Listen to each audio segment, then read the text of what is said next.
These are professional animals, athletes that compete at an extremely high level.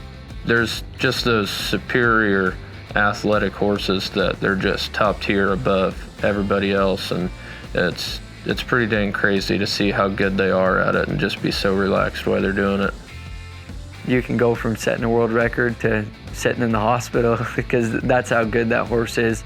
That's one of the most impressive and special animals, you know, any bucking horse, but those ones that are really special like that, I have a lot of respect for them. They are the absolute best horses that are going up and down the road. They're the hardest buckers, the most flashy, the ones that you're supposed to be 90 points on every time that you get on if you don't stub your toe.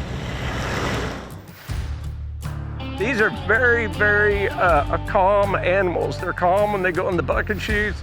You know, they're not bred to be crazy. But when they're home, roaming around out there in the pasture and they got their heads down and they're eating grass and they're just being horses. And they do that majority of the time, but a minute a year, they have to go work. You know, you kind of develop a relationship with a lot of them, and if you draw them a lot, you know, and stuff, and it's, they all got their own little personalities and things, but they're taken care of so well. You literally probably couldn't make them horses not buck. That's how much they want to do it. They do it because they love it. These horses will cost anywhere up to $100,000, $150,000 for a bucking horse. The last thing you want to do is you shorten their lifespan. You want them to be around as long as ever. All these colts are out of NFR studs and NFR mares.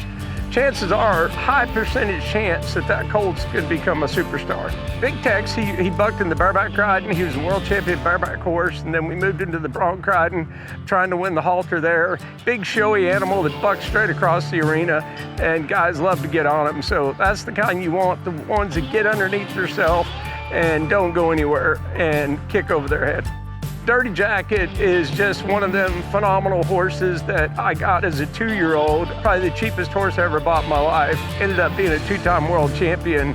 And at 4 years old, I took this horse to Guyman and they won the rodeo on him. He jumped higher than the bucking chutes, and I knew he was super special. And still bucking today, he's 19 years old, so he's still just as good as he was, 10 years ago. Charlie came out of a mare that I had. He's been exceptional his whole life, and he goes to NFR every year. He jumps as high as he can in the air, bucks as hard as he can every time the gate latches. You can't say enough about these horses and the heart that they have in them and the heart that's bred in them and how well that they perform at that level. And they know they're getting on the truck to come to a rodeo. They know their job. They know what they're going to do, and they love it, and they enjoy bucking.